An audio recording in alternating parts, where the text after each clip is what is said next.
നമസ്കാരം, മലയാളി വാർത്തയിലേക്ക് സ്വാഗതം. പാലക്കാട് ശോഭാ സുരേന്ദ്രനെ ചതിച്ചത് BJPയിലെ ശോഭാ വിരുദ്ധരെന്ന് ശോഭയുടെ അനുയായികൾ സംശയിക്കുന്നു. പാലക്കാട്ട് എക്കാലവും ശോഭയ്ക്കെതിരെ പാർട്ടിക്കുള്ളിൽ വലിയ ചേരി എതിർപ്പുമായി രംഗത്തുണ്ടായിരുന്നു. ഇക്കുറി നേരിയ മുൻതൂക്കത്തിൽ ശോഭാ സുരേന്ദ്രൻ പാലക്കാട് മണ്ഡലത്തിൽ വിജയിച്ചേക്കുമെന്ന സൂചനയിൽ സ്വന്തം പാർട്ടിക്കാർ ശോഭയുടെ നീക്കങ്ങൾ ഒറ്റിക്കൊടുത്തതായാണ് അണിയറ സംസാരം. പണവിഷയം ഉൾപ്പെടെ അറിയാമായിരുന്ന ശോഭാ വിരുദ്ധർ ഇവരുടെ നിർണായക നീക്കങ്ങൾ UDFന് ചോർത്തിക്കൊടുത്തതാണെന്നും ഒരാഴ്ചയായി ശോഭ നിരീക്ഷണത്തിലായിരുന്നുവെന്നുമാണ് വിവരങ്ങൾ പുറത്തുവരുന്നത്. വയോധികയ്ക്ക് പണം നൽകിയതിൽ പങ്കില്ലെന്ന ശോഭാ സുരേന്ദ്രന്റെ വാദഗതികൾ അപ്പാടെ പൊളിയുകയും ശോഭ നിലവിട്ട് പെരുമാറുകയും ചെയ്തതോടെ പാലക്കാട്ട് BJPയുടെ സാധ്യതയും സാഹചര്യവും അപ്പാടെ മാറിമറിയുകയാണ്. തിരഞ്ഞെടുപ്പ് കഴിഞ്ഞാലുടൻ ഇന്നോ നാളെയോ ശോഭാ സുരേന്ദ്രൻ സ്വന്തം പാർട്ടിയിലെ ഒറ്റുകാർക്കെതിരെ രംഗത്ത് വരികയും വിഷയം സംസ്ഥാന തലത്തിൽ ഒച്ചപ്പാടാക്കുകയും ചെയ്യാനുള്ള സാഹചര്യങ്ങൾ ഏറെയുണ്ട്. പാലക്കാട്ട് BJP ഓഫീസിൽ മുൻപും ശോഭ അനുകൂലികളും എതിരാളികളും തമ്മിൽ വലിയ ഒച്ചപ്പാടും കയ്യാങ്കളിയും ഒക്കെ നടന്നിട്ടുണ്ട്. ഇലക്ഷൻ കമ്മീഷന് വ്യക്തമായ തെളിവുകൾ അന്വേഷണത്തിൽ കിട്ടിയാൽ ശോഭാ സുരേന്ദ്രന്റെ രാഷ്ട്രീയ ഭാവി എന്നേക്കുമായി ഇരുളടയുമെന്നാണ് സാഹചര്യം.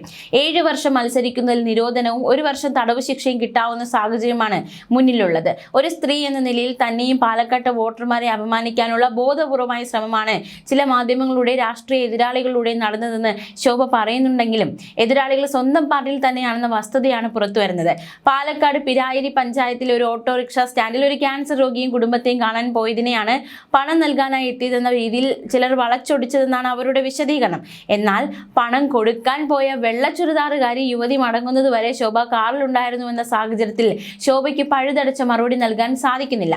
തന്നോടും തന്റെ കൂടെ ഉണ്ടായിരുന്ന പ്രമീള എന്ന സ്ത്രീയോടും തങ്ങളെ പിന്തുടർന്ന ഒരു സംഘം യുവാക്കൾ അതീവ മോശമായി പെരുമാറിയെന്നും ശോഭാ സുരേന്ദ്രൻ ആരോപിച്ചു. തന്റെ അമ്മയുടെ പ്രായമുള്ള സ്ത്രീയോട് ലൈംഗിക അധിക്ഷേപം നടത്തുന്ന രീതിയിലുള്ള ആംഗ്യങ്ങൾ ഒരു യുവാവ് 3 തവണ ആവർത്തിച്ചുവെന്നും അത് കണ്ടപ്പോഴാണ് താൻ കാർ നിർത്തി പുറത്തിറങ്ങിയതെന്നും അവർ അവകാശപ്പെട്ടു. എന്നാൽ വെള്ള ചുരിദാർ ധരിച്ച യുവതി ആരാണെന്ന് വെളിപ്പെടുത്താൻ BJPക്ക് സാധിക്കുന്നില്ല. തന്റെ കാറിൽ താനും പ്രമീള എന്ന സ്ത്രീയും അല്ലാതെ മറ്റാരും ഇല്ലായിരുന്നുവെന്നും ദൃശ്യങ്ങളുള്ള വെളുത്ത ചുരിദാർ ധരിച്ച സ്ത്രീ ആരുടെ കൂടെ എത്തിയതാണെന്ന് മാധ്യമങ്ങൾ വ്യക്തമാക്കണമെന്നും അവർ ആവശ്യപ്പെട്ടു. തന്റെ കാറിൽ ഇല്ലാത്ത ഒരു സ്ത്രീയുടെ ദൃശ്യങ്ങൾ എങ്ങനെയാണ് ഒരു ചാനലിന് മാത്രം തത്സമയം കിട്ടിയതെന്നും ആ സ്ത്രീയുടെ മുഖം വെളിപ്പെടുത്താൻ മാധ്യമങ്ങൾ തയ്യാറാകണമെന്നും അവർ വെല്ലുവിളിച്ചു. എന്നാൽ ഈ തിരക്കഥ അവതരിപ്പിച്ചെങ്കിലും ശോഭയ്ക്ക് വലിയ തിരിച്ചടിയാണ് ഉണ്ടായത്. പാലക്കാട്ടെ വോട്ടർമാർ പണം വാങ്ങി വോട്ട് ചെയ്യുന്നവരാണെന്ന് ചിത്രീകരിച്ച് അവരെ മുഴുവൻ മാധ്യമങ്ങൾ അപമാനിച്ചുവെന്നും ശോഭ കുറ്റപ്പെടുത്തി. ഇത്തരം വിവാദങ്ങൾ കൊണ്ട് തന്നെ തളർത്താനാവില്ലെന്നും വലിയ ഭൂരിപക്ഷത്തിൽ താൻ വിജയിക്കുമെന്നും അവർ ആത്മവിശ്വാസം പ്രകടിപ്പിച്ചു. എന്നാൽ വോട്ടർമാരെ സ്വാധീനിക്കുന്നതിനായി പണം നൽകിയതിൽ BJP സ്ഥാനാർത്ഥി ശോഭാ സുരേന്ദ്രന്റെ വാദങ്ങൾ അപ്പാടെ പൊളിയുകയാണ്. വയോധികയ്ക്ക് പണം നൽകിയ സ്ത്രീ ശോഭാ സുരേന്ദ്രനൊപ്പം നിൽക്കുന്ന ചിത്രങ്ങൾ കോൺഗ്രസ് പുറത്തുവിട്ടു. പാലക്കാട്ടെ BJP ജില്ലാ കമ്മിറ്റി ഓഫീസിൽ ശോഭയ്ക്കൊപ്പം നിൽക്കുന്ന ഫോട്ടോയാണ് പുറത്തുവിട്ടത്. താനുമായി ബന്ധമില്ലാത്ത ഒരു സ്ത്രീയെ ഉൾപ്പെടുത്തി കോൺഗ്രസ് മെനഞ്ഞ കള്ളക്കഥയാണ് അരങ്ങേറിയതെന്നായിരുന്നു ശോഭയുടെ വാദം. എന്നാൽ തങ്ങളുടെ കൂടെയുള്ള സ്ത്രീയാണ് കാറിൽ ഉണ്ടായിരുന്ന ദൃശ്യങ്ങൾ ഉയർത്തിക്കാട്ടി മാധ്യമപ്രവർത്തകർ ചോദ്യങ്ങൾ ഉയർത്തിയതോടെ ശോഭ വെട്ടിലായി.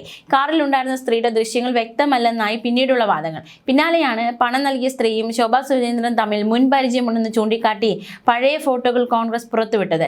പാലക്കാട് BJP ജില്ലാ കമ്മിറ്റി ഓഫീസിൽ ശോഭയ്ക്കൊപ്പം നിൽക്കുന്ന ഫോട്ടോയാണ് പുറത്തുവിട്ടത്. ശോഭാ സുരേന്ദ്രന്റെ നേതൃത്വത്തിൽ വോട്ടർമാർക്ക് നൽകിയത് ഒരാൾക്ക് 5000 രൂപ വരെയാണെന്ന് കോൺഗ്രസ് ആരോപിക്കുന്നു. അമ്പലങ്ങളിൽ 1.5 ലക്ഷവും മരണവീടുകളിൽ 1/4 ലക്ഷവും നൽകിയതായി UDF പ്രവർത്തകർ പറയുന്നുണ്ട്. ന്യൂസ് ഡെസ്ക് മലയാളി വാർത്ത.